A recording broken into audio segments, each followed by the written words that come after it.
guess you kind of have mentioned this or hit on it a little bit. Can you kind of provide like a brief narrative description or outline of your introduction to theater industry and also your progression through your overall career as well?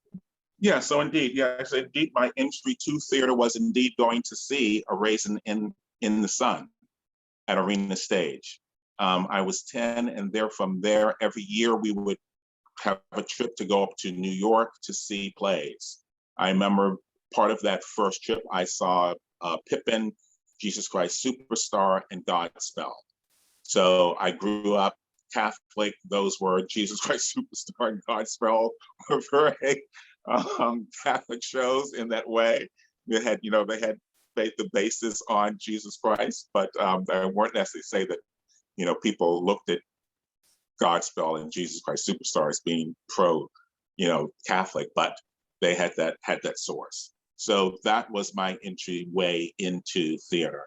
I did a play when I was 11. I played Dr. Frankenstein in Frankenstein. And again, I did not stutter. And my mom and my father I have no idea who that child was, but that wasn't the child that I know. And if you can do that, then it is indeed further evidence and proof to us that if we continue giving you voice and speech work, we continue to find ways for you to sing, then it will help you continue your journey on communication. So I will say that I did do theater throughout my entire high school years. I did theater in my undergraduate school. I went to Jesuit schools from pre-K all the way through my senior year in high school, and then I went to a Jesuit college. The Jesuits used theater as also an entryway into education. So I was always doing theater in some way, shape, or form throughout those years. I did not intend to have a career in theater, but when I was writing my undergraduate thesis, which was the social implications of the musicals of Stephen Sondheim, because I was getting my undergraduate degree in social psych, one of my professors said, after I had been doing work on the stages of my school for a number of years, you might want to consider this as a profession. And of course, I was like, well, it's a hobby. He said, no, I think you need to really think about this as a profession.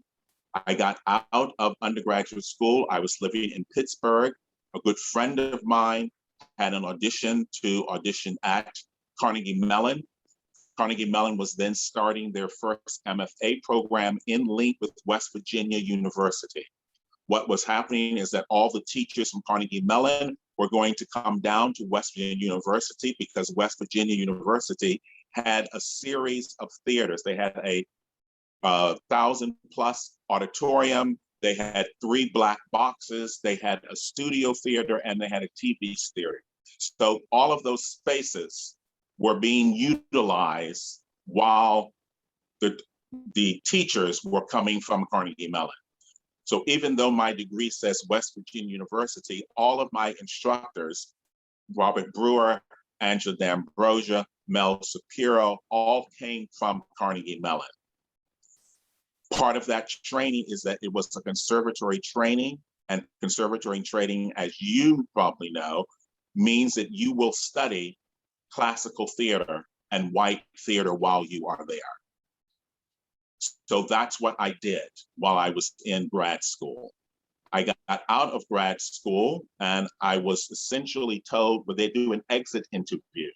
And the exit interview informed me that even though I had spent 3 years doing classical theater, that when I got out, it was less likely that I would be employed to do classical theater or that I would work as much as my white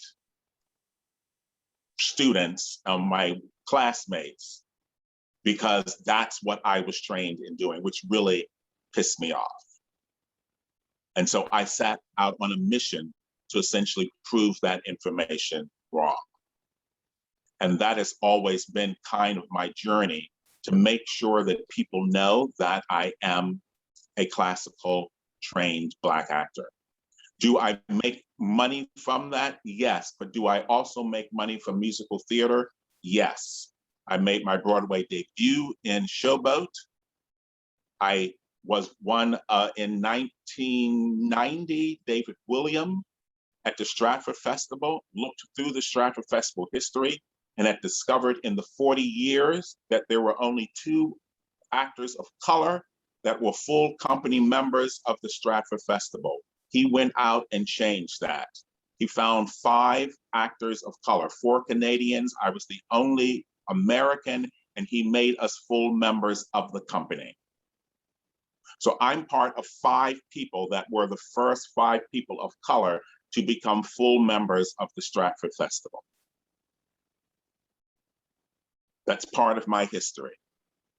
And that leads me to where I am now as the Associate Artistic Director of the Harlem Shakespeare Festival, which dedicates ourselves to giving opportunities for people of color to be on stage and to have that training. Because what we heard, both Deborah Ann and I, throughout was that, oh, I can't hire a Black person to play Richard III because when I look at their resume, they don't have experience on it that says that they can do that role.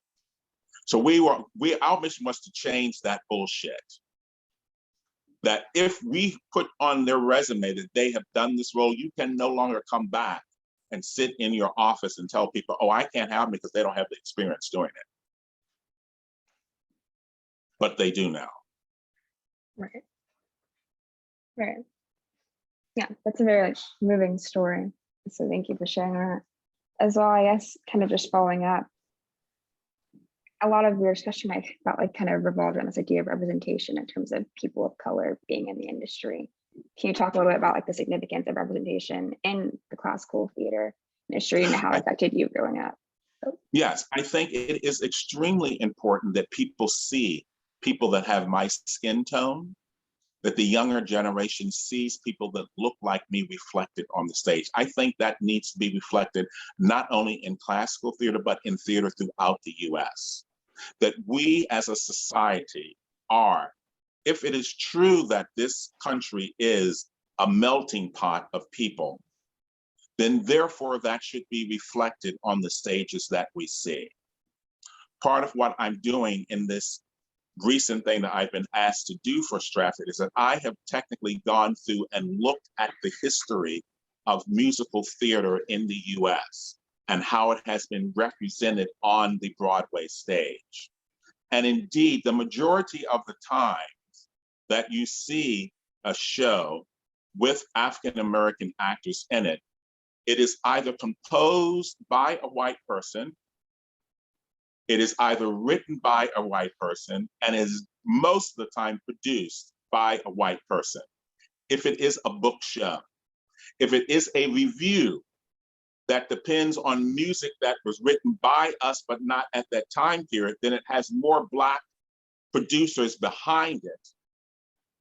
And they hire Black people to do it because it is our music.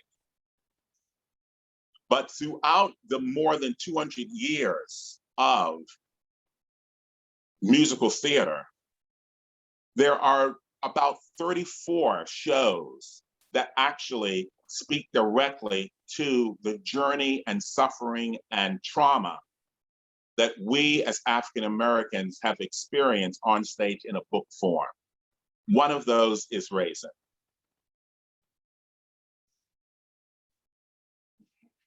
Yeah. So I do believe that we need to have representation. If you cannot see yourself, you cannot identify yourself in the world. If you do not see people of color on stage, you do not see a person of color like my father who owned a business, you do not have the concept that we can own a business. If you do not see people like my mother, who I knew was a mathematician and brilliant, we do not have the concept that we are brilliant and can do that. I had that kind of support. And I believe that it is paramount that that kind of knowledge is always given to our people. Right. We are extraordinary. The opportunities to do that have been limited and still remain, in my view, to be tried to be limited. I'm not necessarily sure that Floyd is going to change a great deal. There's a great deal of speak. I'm waiting for that speak to match its actions. I want the speech and all of the lovely verbal communication that's coming out to be backed up by action. I want to see more Black plays. I want to see more Black people on classical stages. I want to see more Black film that is geared from our perspective, with Black writers, with Black actors, with Black producers, having the opportunity to do that. That's where I want us to go. Right. I agree. And this kind of like leads into my next question, which is kind of, in your opinion, what do you think has been the impact of race and racism on Black people working in the theater world, beyond just representation, but also in terms of playing these roles? I've had more racism happen as an actor in classical theater than I've ever had outside of this industry. I auditioned for, one of the first things that I did when I got out of grad school, I did an audition for the Public Theater with Joe Papp. I did the Henry IV speech, Prince Hal talking to his father. And when I finished that speech, he said to me, "Poor boy, did they make you speak like that?" At that time, the casting director, Michael, was a graduate of Carnegie Mellon and had gotten me into this audition. He also knew that, as my mother said, I had the gift of the tongue now, meaning that I would not tolerate people saying things that I thought were offensively racist. And on the tip of my tongue was, "I can nigger this up for you if you want me to." Michael saw my eyes and Michael went like this. "Don't you dare say what I know you're going to say." And I said, "No, they did not make me speak this way, but I stuttered as a child and I've had extensive voice and speech work. Maybe that is what you hear reflected in my voice." I auditioned for the Shaw Festival. The Christopher Newton, who was the artistic, and I'm going to name names for you. Christopher Newton, who was the artistic director, called my agent and said, "The words of Shaw do not fit on the lips of a Black person."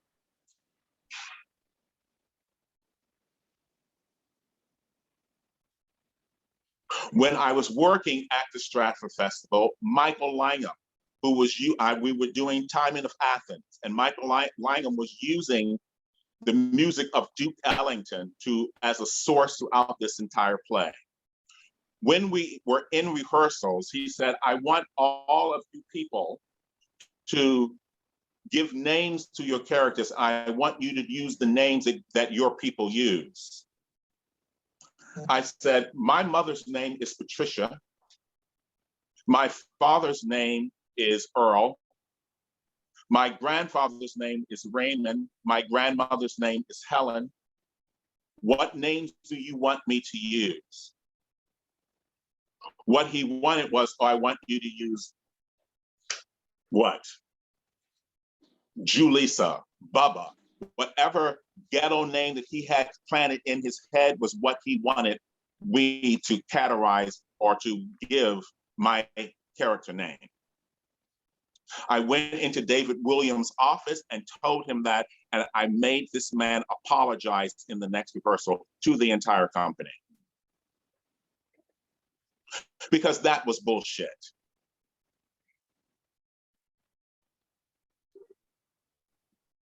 It is stuff like that that makes people of color not want to enter into classical theater. Because what you really know about classical theater is that it is the language that we all speak, English. It doesn't say that this is Black language, that it is white language, that is Asian language. It is the language that we grew up in speaking with is English. And as such, it should have access to everyone. And as such, when you read his works, what he ultimately is on the journey is about a story about humanity. And if we come to the text from a level of humanity, the story can always be told. The story is not always necessarily linked to people that might be white. He might have been a white playwright, but he wrote a play which is based on someone's imagination. If you have imagination, how you populate the stage is part of your imagination and the journey of how you want this story to be told. The fact that the default is that it's always white is not the playwright's issue. It is the people that are casting. It is the artistic directors. It is the casting directors. It is the graduate schools. Right now, we are having this conversation about how can we decolonize voice and speech work. And that to me kind of triggers back to the exact same thing. What you essentially are saying again is that, now that we know that we've done some things wrong, let's figure out how we can once again make the default a white sound. Even though we're going to say, oh, that's not what you technically should be doing when you're doing voice and speech work. But statements like that make me think that you're trying to fall back on and take away from the journey that said you were going to actually go on. Let's find another way into default that what we want to hear is a white sound.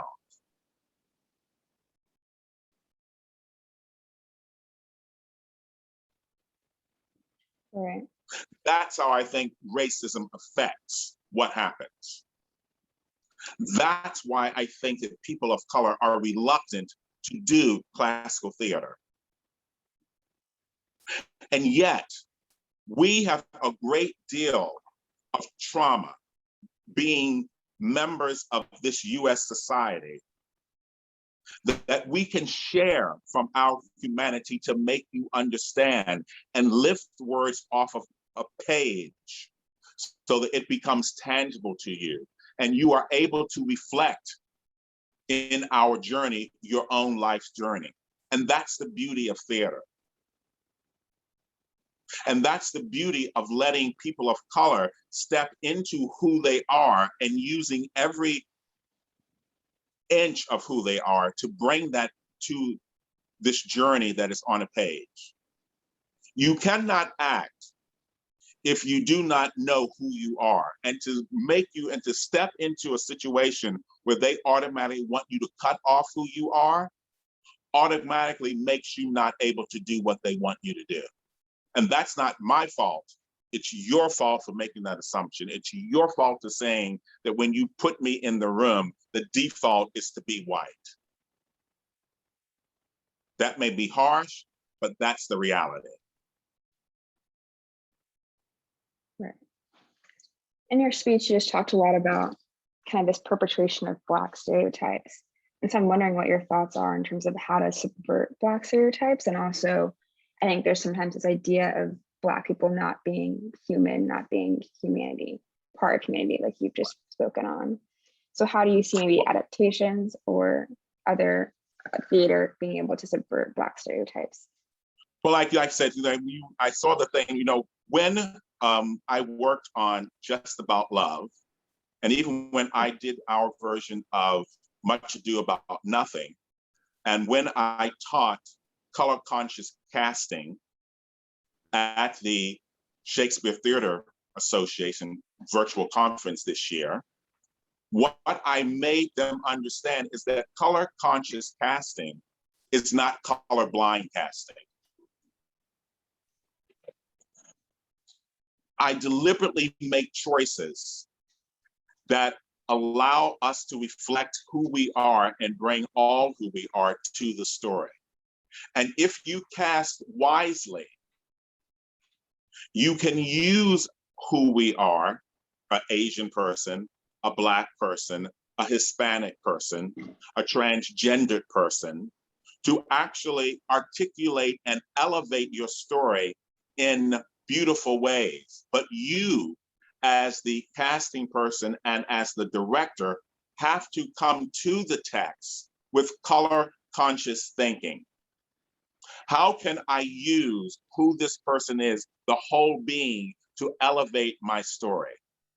So that when Leah Madre brought Just About Love to the Harlem Shakespeare Festival, and I worked on that as a dramaturg and a director, we were always looking at, okay, Leah, you have decided to take this play, All's Well That Ends Well, and you've decided to link it to a historic fact that we as people during Freedom Summer took actors and traveled throughout the South to do voting rights. And we would go into their community and take a classical play and adapt it for the community.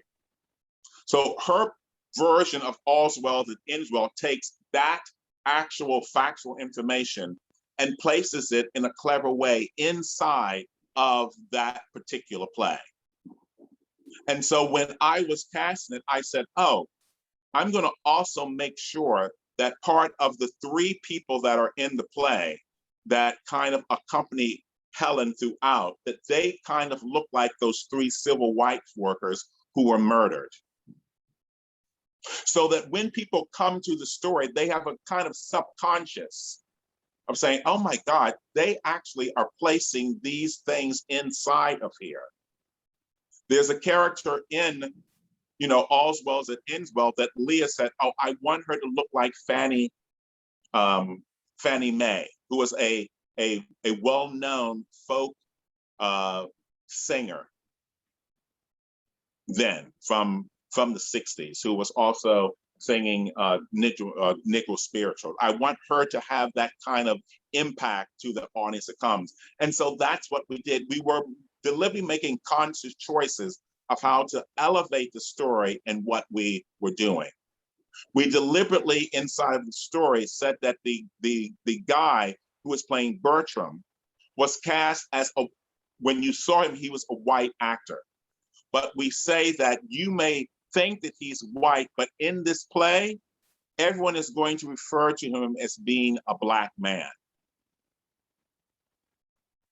It made them look at the journey of race inside of the story, or the journey of what may have been the possibility for why he was rejecting Helen, because he may have been a person of color who may have been able to pass. So we use our own stories and our own journey inside of this text to play to our community. When I did Much Ado About Nothing, I deliberately set it after the Civil War amongst the freed people of color in New Orleans. Because one of the first fighting units that went into the Civil War came from New Orleans. The people that you see in the movie Glory, those soldiers, actually came from New Orleans. So I said, let me go back and use our information to place it inside of this story. When you look at Much Ado About Nothing, there is the journey of Hero with Claudia is, to me, the key point of that story. That her father wants Hero to marry into society. So I deliberately cast it with people of fair skin that were able in New Orleans at that time to possibly pass for white. And I deliberately cast Claudio as being a white man that her father is trying to marry her up into. So that when our people come to it, we make that kind of connection. It's a color conscious casting that takes the story and lifts it for our community. That we can never say, oh, I can't do that, because we can. We have actors that are coming out of grad school programs that can do this material. They don't have the opportunity to do it. Right.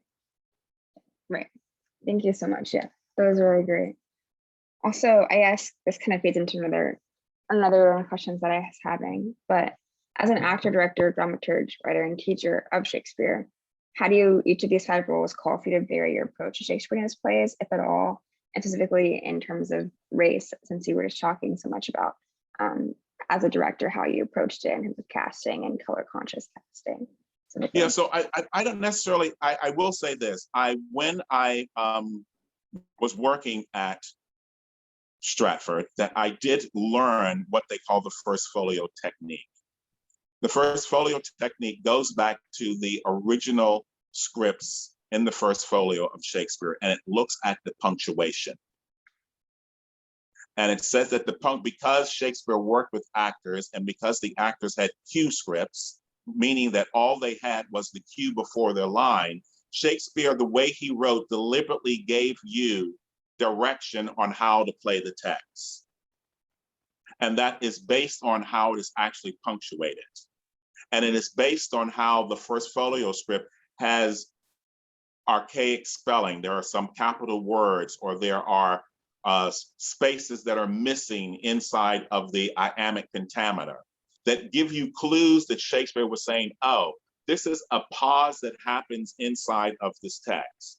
Oh, this is a way it is that pause can also mean that you can immediately pick up the next part of your text to fill in that pause that is on this actual page. So I look at the text from that standpoint. I don't always necessarily look at it as saying, oh, this is a Black person or white people or white person. I do look at text now that does have color inside of it. I just did a new adaptation of Two Gentlemen of Verona. And I started to really note how much Julia's information is about her being dark, and how much Sylvia's information is about her being fair, and how there are things of comparing Julia to an Ethiop.